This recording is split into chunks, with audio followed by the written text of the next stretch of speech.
Welcome to the Audacious Living Podcast, hosted by my man, Audley Stevenson, the Odd Man.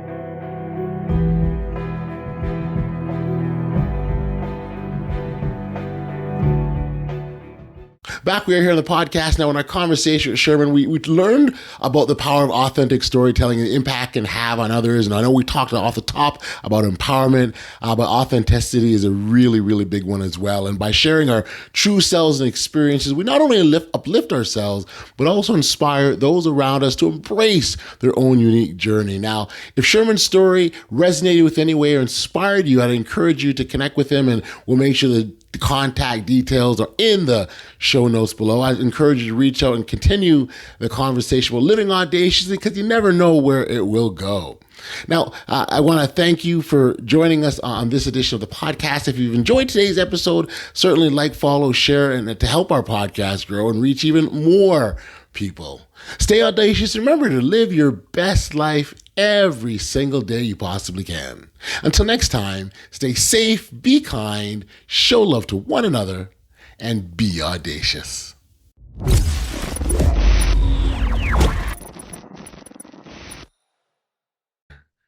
Hey, Sherman, thank you for joining me here today on the Audacious Living Podcast, man. Thank you for making the time like this.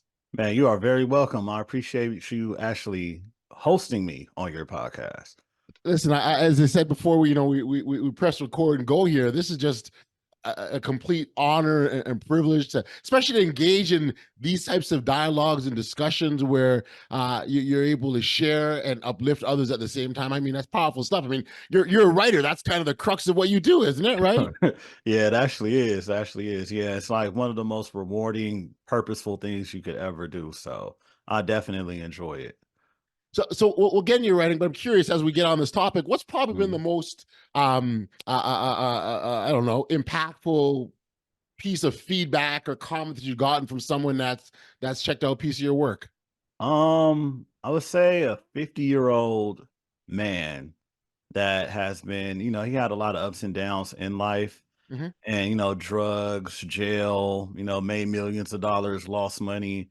And he read my book and he said that it helped him through a dark time, and he thinks that it should be in every single school.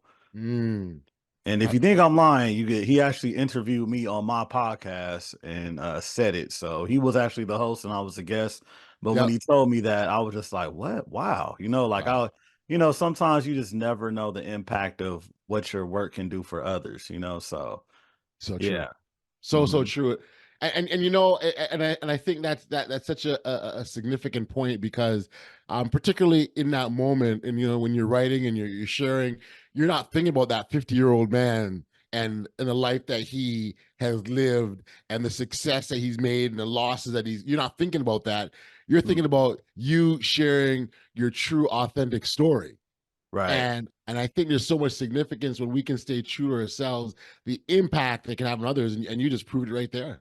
Oh yeah. And it's crazy that you say that, because I actually put like some real life stories in there that I've experienced in my lifetime. It's not, just what do they call it? Like using other people's stories and putting it inside of your book. It was like, no, I actually went through this and you can relate to it because I'm telling you about it. You're getting it from a first person story. You know what I mean? Yeah. That actually speaks to how closely connected we really are. Like, I mean, if my own personal story of adversity and triumph and tragedy and all these can touch you, we're probably closer than we realize. And especially in this time where there's such a divide in some instances, right? There's such a divide when people think we're a lot closer than we realize, I bet. Yeah. I mean, and to be real, man, like I really started to notice that because the man that I spoke about, the 50-year-old man, is a white man from Oregon, so I'm a black man from LA, and that's two totally different, realms, you know what I mean? Yeah. That's like a different country almost. But then it's just to say that, a lot of us human beings are just humans, it's Gotcha. like we put our own dividers onto ourselves when it comes to others, but that's due to ignorance. That's due to what we're taught by other people. That's due to conditioning, but then when you start to lift the veil up over your eyes and start seeing people as like, just individuals, you definitely hit a shift. And, it's just crazy the kind of people that I've been connecting with that's been supporting me. I mean, like, if you would have told me this like 10 years ago, I would have been like, never, Never. like, nah, man, I'm black. Those people don't mess with me because of this, and that. But that was ignorant form of conditioning, you know what I mean, Right. that I Right. had to get over. But it's crazy, man, because one of my friends actually told me, he went to a HBCU, I went to a HBCU too, right? Hmm. We're Hmm. pretty connected. And he was just like, Sherman, you're gonna end up getting support from the conservative white male. And I was like, what? Like I couldn't believe it. I was like, man, I'm Two and two didn't add up for you. yeah, I was like, no, like, huh? Like I'm black, I'm from LA, I'm Right. a pro-black guy. And next thing you know, I just started getting support from a lot of conservative white guys. I'm talking about Mm. we the people on tatted on your back, Right. guns, Right. right wing, and like we became pretty close, but I was just like, wow. But then I didn't let certain differences, kind of like cloud my thought when it comes to other people. Like Gotcha. I really, I'm not like, hey, you can believe that, that's on you, like we don't like the same potato chips, that doesn't mean I can't like you, you know what I Sure. mean? Yep. No, you're So right. yeah. You're right. You're right. You're right.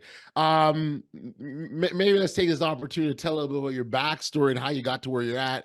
We talked about a lot about your current Yeah, the situation, future. but yeah, let's. I mean, we know you got your book. We'll talk about your book, but just sort of tell me, share with our audience, maybe a little bit about your background and what got you to this point. Yeah, my background has been in financial services, so like real estate insurance, tax preparation, and also consulting. So with that, I've learned how to advise people, and sometimes, oh, also mortgages as well. That's actually how I started. Okay. But I learned how to advise people and basically help them make the best decision for them when it comes to finances. But then it ended up starting being more than finances over time. Like some people will want to meet with me in person, not just to get their taxes done, but to also ask me advice on what I think on some of the future decisions that they have to make. Like, Okay. say, imagine being in your office and a woman asks you, what do you think about a BBL or something like that, and it's just like, huh? But it's like people look at me for advisement in like all kind of situations.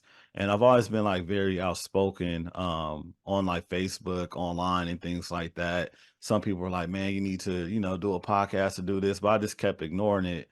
And then I was just like, you know what, man, I want to do something that is Right. actually fulfilling, that isn't like work to me, So this isn't like attached to me. But I have noticed that just because it's easier for me doesn't mean that it's easy for everybody else. Good point. Because I've experienced, people going through anxiety when it comes to them speaking or being Yep. recorded, or you know what I mean? Yep. It's like this is a real what we're doing right now is a real talent that not a lot of people can do.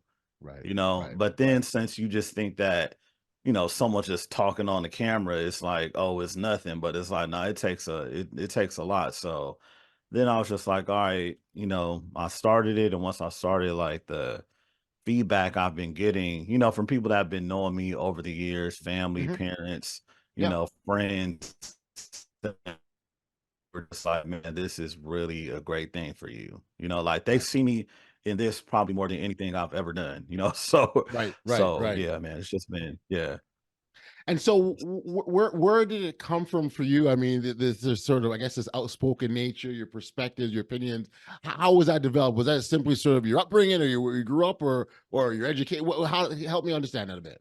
I've always been like a curious kid that, was never scared to talk to people, maybe because growing up, my parents had a cookie company and, they used to have us sell cookies at church. So I was 5 years old walking around with a basket of cookies. Hey, do you want to, I was just like, I would say that I've always been, fearless, Mm, so with that, I've had behavioral issues in school, so, but it was like, it's not that I was a bad kid. It was more so like, something, just I was just putting that energy into the wrong thing, got you. So yeah, man. So with that, I've always been outspoken, always stood up for myself. Me and my father had a lot of clashes growing up because of that.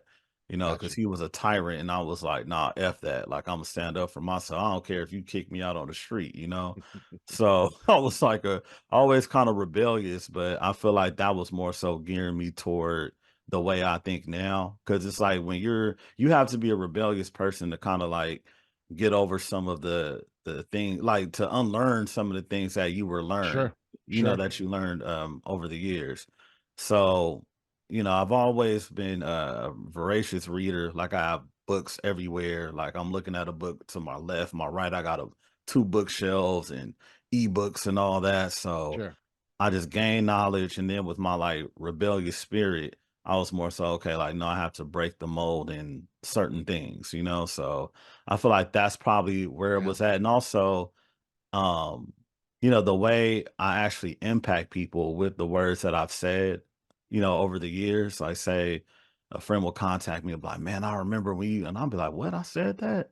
But it's like I've always given people like the best advice that I could give them, that I would probably give myself. And it really resonates with a lot of people, even if it doesn't hit them now. It could Sure. take Sure. 5 years and they're like, man, I remember when so that's been impactful. So I'm like, man, I really need to do something with this. Well, when people come back, and I've experienced a very similar situation where someone will say, "I remember that time you said this," and I've got no recollection of it. And Hmm. what I attribute that to is the fact that I'm just sort of naturally being myself. So when you're naturally being yourself, you're not thinking about what you say or how you're going to impact people or the message you're going to deliver. You're just being you. And so even going back to your earlier point about speaking on camera and being outspoken and publicly speaking, if Hmm. it's natural to you, it's just what you do. And while others are in awe of it because that's not their area of specialty, to Right. you, it's like it's no big deal. And so I think really more than anything else, those 2 points really speak to the power of authenticity. Because Yeah. when you're being authentic and you're being real, you're not thinking about it. And look, not everyone is gonna be for everyone. There'll be Mhm. people that probably don't want to hear what you gotta say, or don't believe what you say, or don't agree with you. And that's Right. fine. Again, not every voice is for everyone. Those that need to hear you will hear you.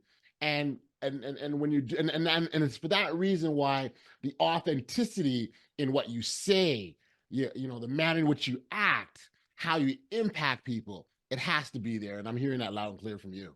Oh yeah, definitely. But also going back to what you just said, I really got it when I spoke at certain, some people's funerals, and some people died too early, prematurely, my friend's grandmother. And like after I spoke, people came up to me and was just like, wow, I really like those words, like, thank you, thank you. You really, held it down for us and etc. And they were just like, one of my friends was like, did you write that down? I was like, no, I just went up there and just spoke my mind. But then I just never had any idea how impactful that it could possibly be. Like it's crazy. Like say one of my friends died from a drowning accident at 33. Mhm. And after the funeral, his dad came up to me and was like, thank you for the words that you said about my son. Wow. And I never met his dad in my life. I probably would have never met him anyway because, he lived somewhere else. Right. It was just Right. kind of like, amazing how impactful that was even for him, because it was a very, very sensitive time, very Sure. sensitive time. Yeah. He was his mom's only child, didn't have any kids. So I was just like, wow, and with that, I'm just like, man, you really need to do this because you just never know, how you can impact other people. Got you. Now, Mhm. just to clarify, this sort of happened after you launched a career in finance. Is that right? Is that right? Yeah, yeah. Yeah. Mhm. So you're sort of feeling like, am I in the right place? I mean, you dedicate your life, your education, everything, and now you're pivoting to something different, right? Yeah, yeah. No, I am. But then it's like, honestly, like when I tell, like sometimes I'm sure you came up with some ideas or told somebody about something that you're about to start doing, and they're like, why the hell would you do that? Right. Like I'm sure we all had those experiences, but when it comes to this, I more so get egged on to keep going and don't stop. And all of these people supporting me that, I grew up with that knows me, that it's kind of like, damn. if I stop, I don't know, like I don't know how the world will think of me then. So yeah, man, it takes a lot of faith. It definitely does, but it's just kind of like, hey, I can't let people down. I don't want to let myself down. Sure. I don't want to let the people down that, watch this and get impacted, because I ended up figuring out that on my podcast, a lot of people watch it and I have no idea that they're watching it. It's not like I could say, hey man, so some people are like, hey man, I seen that episode with I'm like, what? You watched that?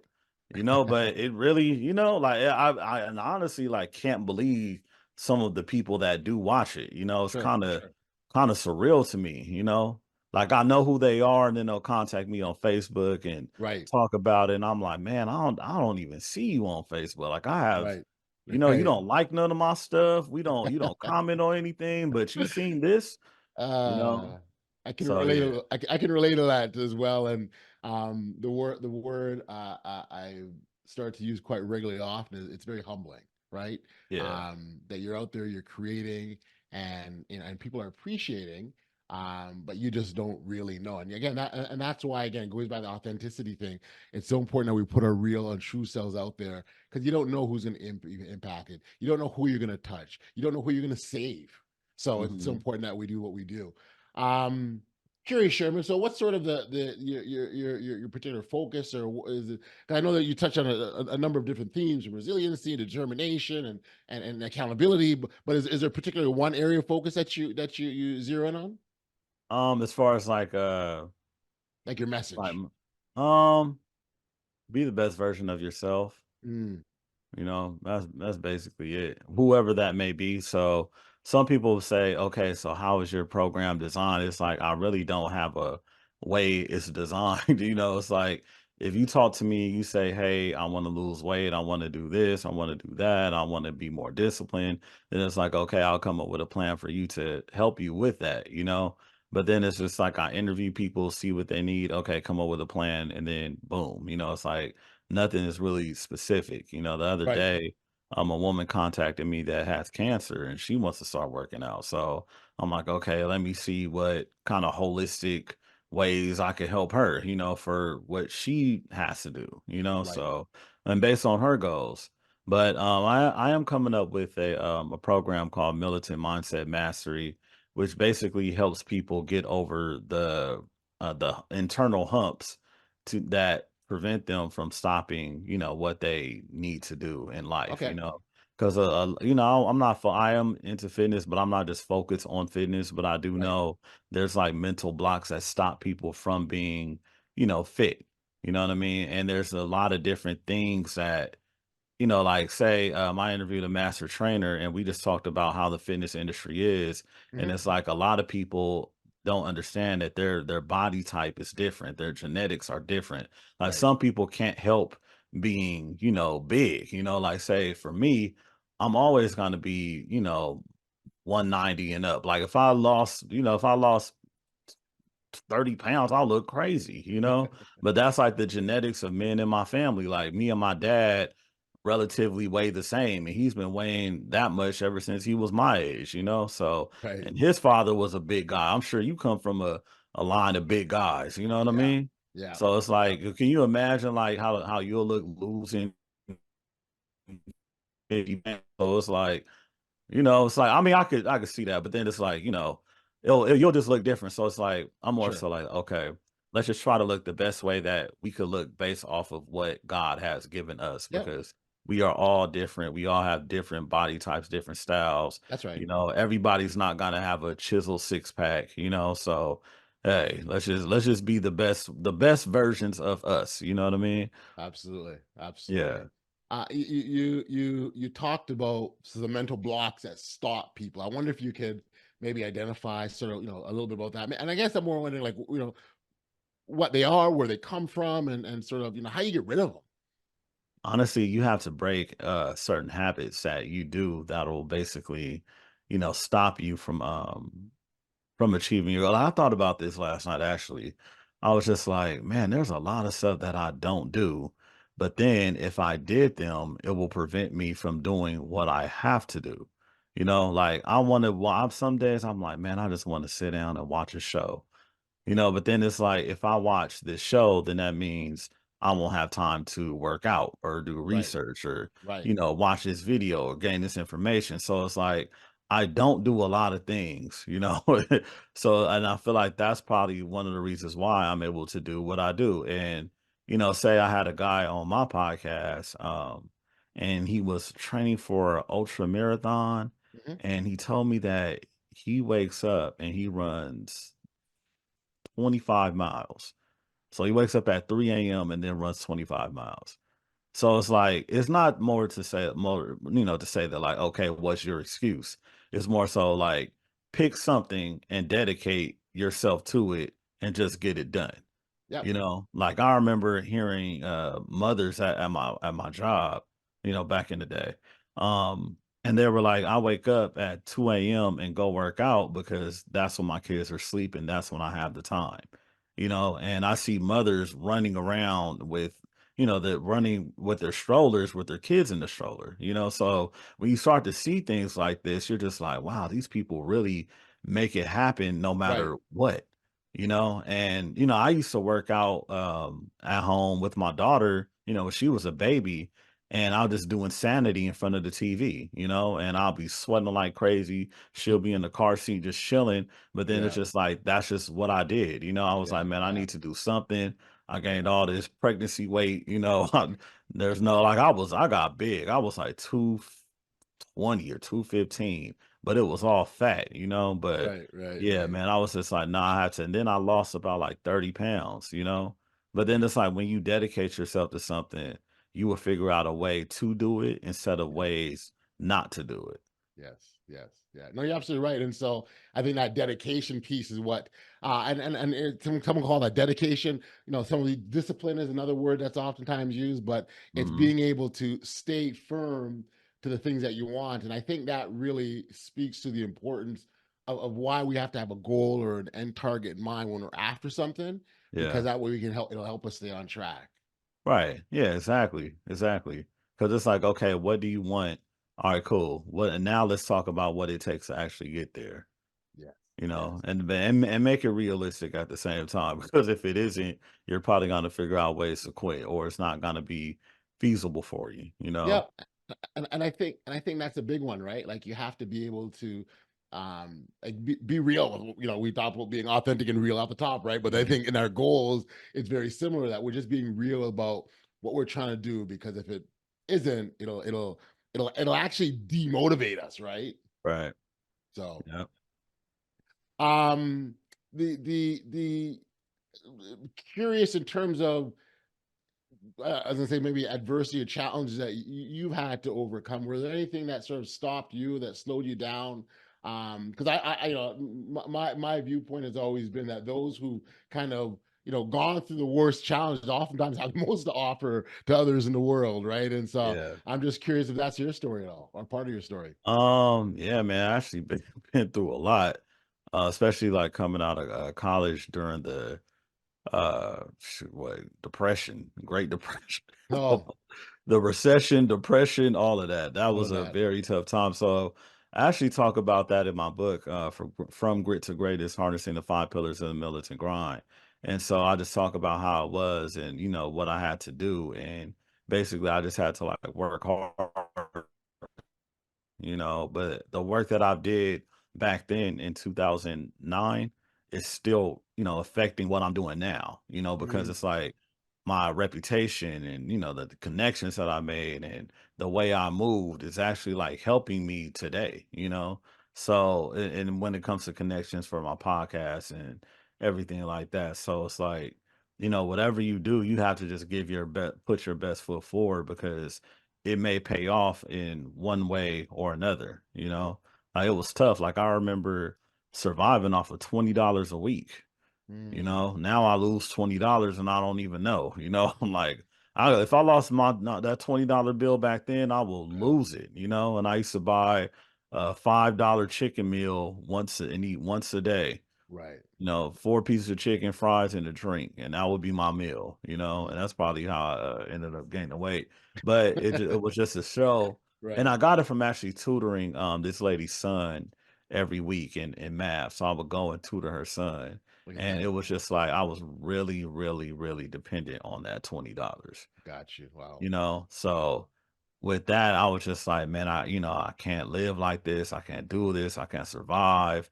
I barely have a I can't pay my cell phone bill, blah, blah, blah, but then it's just like, I just kept the faith and things ended up working out, in my favor. It's like, if you compare my life then to now, it's like Yep. night and day, night and day. Was there any one particular thing that you had done, or can you attribute to one thing? Um, that like helped me. Yeah. Hmm. Well, yeah, definitely. Just steadily educated myself, getting wisdom and just like developing my skills. Like that's always been like the forefront of my life. It's like wisdom, gaining wisdom. Like say I'm a life insurance license when I was 21. Right. Yeah, there's about 21, 22. And now I have like grown adults that's, in their 50s trying to tell me about, I'm like, man, I've been doing this. Like, this is, I know I'm young, but a lot of stuff that you're doing now, I did, almost 20 years ago, Right. so it's like, I have my real estate license, notary license, bought cars at the auction. So I have my dealer's license, tax license, man, like a plethora. I'm a project management professional, so I also have my PMP. Got you. But then it's just like I just steadily develop my skill set. Also doing commercial real estate too, and that actually sharpened my mind and sharpened my skills set, make me able to just go inside places and maneuver pretty well. Got you. Got you. Yeah, Absolutely. So yeah, the whole idea of sort of pushing ahead, pushing past, those things hmm, that are keeping you down to be able to get to that better place. And so you definitely are there. right, Um, so the militant grind is a topic. I mean, certainly it's above your head there first and foremost, but also right. it's a topic of your book. What does that title, the militant grind, mean to you? Explain that, please. So I actually interviewed a 30-year veteran and he's actually a combat veteran too. And Hmm. I asked him, what does militant mean to you? And so he said someone that's rock solid, just being a rock solid person, dedicated, driven, etc. And so I was just like, wow, that's exactly my definition too, because when people see it, I'm just like, you could be militant in all kind of ways. It doesn't mean like military, army, killing people, war and stuff like Right, that. right, It's right. more so just like you're just dedicated, you're driven, and you're disciplined, And so grind is more so just like your work ethic. You know what I mean? So it's like putting those two together, a disciplined and determined and rock solid work ethic towards whatever you do, and you being an honorable person, that should be able to get you far. And that is something that would you say is achievable by anybody? Yeah, definitely. Like whatever you like, say a gardener has to have a militant grind. Like my gardeners come and the way they move and the way they work, it's just like, wow, they're very disciplined. They get it done and they're out and they're on to the next. You can have a militant grind working at McDonald's. You know what I Mm, mean? Like there's people that are very, like Chick-fil-A. Those got people have a militant grind. My pleasure, they're very right. helpful, supportive. Like those, they're if you go to I highly doubt if I went to a Chick-fil-A and somebody was like, hey, can I take your order? They're just like, nah, their spirits are up. They say my pleasure, they're smiling, that takes a militant grind. You know what I mean? So it's like in almost Yeah. anything you do, you just being a solid person that's, putting forth the right work ethic. I love the way that you sort of made that relative across all aspects of life. I think you're absolutely correct. It really does come down to Mhm. that mindset. Um, so in your book, you sort of help people identify that, and you say you talk about the five pillars. I don't know if you could briefly just say, what are these pillars that people can adapt Oh, and use? love, honor, strength, discipline, and wisdom.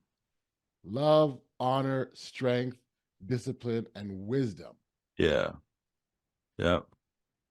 So love is first because you have to love yourself in order to do anything. Like Gotcha. without self-love, it's hard for you to accomplish anything at all. But you also have to be a honorable person, and that's how you present yourself in the world. Like, Yeah. you want people to look at you like somebody that's respected, that is dedicated, this honorable period, because that goes a long way when it comes to your network as well. And you Right. want to be mentally and physically strong. So mentally is one of the most important things.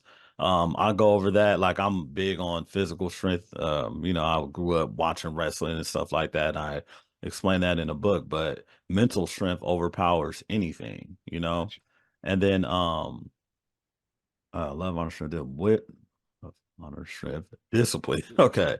So discipline, I give an example about Kobe Bryant and also, myself when it comes to discipline. Without that, it's hard you can't really accomplish anything without discipline. Like, you definitely have to figure out disciplinary regimen for your daily life and for you. It's like discipline is more so saying, no, I'm not going to do that. I'm going to stick with this. Yes. It's pretty simple. No, I'm gonna stay dedicated to what I plan. You know what I mean? I'm gonna be focused. And wisdom is basically, that comes from reading, mostly life experiences. Yep. That's how you become wise. So sometimes it just takes time for people to become wise, and you have to accumulate a lot of information so you could have discernment in how you're gonna move throughout the world. Yeah. So I give examples, real life examples, biblical examples. Strength, I talk about Samson in the Bible. Wisdom, Solomon. um, Honor, Carl Bashir, Navy man Carl Bashir, who was actually featured in the movie Men of Honor with Cuba Gooding Jr. and Robert De Niro. Mm. Love, Muhammad Ali, Mike Tyson. I got some great examples for that. And strength, no, did I miss one? Wisdom. Yeah, wisdom was Solomon. Right. Yeah, yeah. Yeah, so I think I covered them all. Yeah. Yeah. Yeah, and Yeah. discipline is Kobe Bryant, but I said that previously. Yes. Yeah, yeah, Yeah. yeah. Yeah, no, I think those are some great illustrations, and all those individuals have some fascinating stories and examples that from their own lives that I think many of us can relate to, because I think so much again, we talked earlier about how close we are, right? We're more close than we Mhm. realize. And so those stories and the power of sharing those stories is awesome. Right. Um was being an author kind of on your part of your game plan, or how'd that develop? Honestly, it became someone suggested me just to come with something tangible. So it was gonna be an ebook. But then I was just like, what if I could just do more? Because they were like, just create 5 pillars, and I did. And then I was like, maybe I should just add more to it because I have a lot to say. So then that's when I just came up with the idea, like, okay, I'm gonna just write a book, and that's how it happened. I was just Nice. like, it'll probably be very good just to say, well, not just to say that, but just to give that out to the world. And man, it's been crazy. Like, people been, buying it up, like, I have it in stores, actually. And, I have to re-up, Nice. basically, and Amazon, is doing pretty well. So yeah, just to be Nice. able to just give somebody something that they could have, forever, whenever. Nice. Yeah. Nice. Nice. That's special, and it's awesome that you have that. You're doing that and sharing with the world. I mean, Sherman, I love the mission. I love the purpose and the intentionality about the things that you're doing. And again, going back to the top, we talked about being able to impact other people in a real, authentic way. There's no question you definitely do that, my friend. So congratulations on getting to that point. Because, and I say congratulations because not everyone does. Not everyone Mhm. realizes, what their purpose is and how they can impact and affect others. And you definitely have, without question. So that's why the congratulations are definitely in order. Man, thank you so much, Roger. I appreciate that. Seriously. Really do um, appreciate that. Yeah, no, no, for real. It's one of these things where even myself, like having gone through kind of similar journey in terms of getting to the point where I'm at, I can look back and see it in others, right? And so I definitely see that in you, and I Mhm. love the way that you're manifesting all the things that you feel and think and believe in a very real way. Um, for our listeners that wanted to sort of catch up with you, maybe grab a copy or book. Where can we send them, Sherman? militantgrind.com has all of my links. So even, I mean, if you Google Militant Grind, you'll definitely see me pop up. I'm all over the place. Podcasts on YouTube, Apple, Spotify, Nice. on Instagram, Militant Grind, Facebook, Militant Grind. So yeah, I'm all over the place, but militantgrind.com definitely has all of my links. Very cool. Very cool. Well, listen, I've appreciated the time with you, Sherman. Again, I think the Militant Grind, that rock solid, hard work ethic is the way to go. And you definitely embody that in your work. So thank you. All the best and be well, my friend.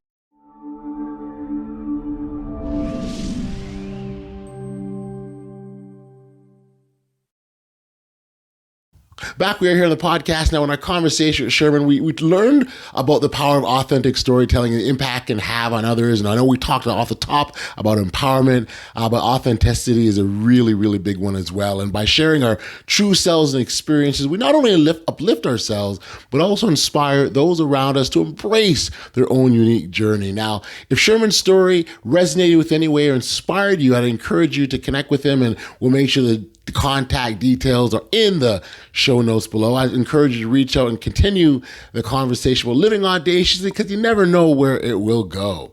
Now, I want to thank you for joining us on this edition of the podcast. If you've enjoyed today's episode, certainly like, follow, share, and to help our podcast grow and reach even more people.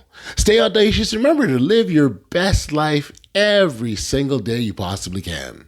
Until next time, stay safe, be kind, show love to one another, and be audacious. You've been listening to the Audacious Living Podcast, hosted by Audley Stevenson. If you enjoyed what you heard, be sure to like, subscribe, and share. Until next time, be audacious.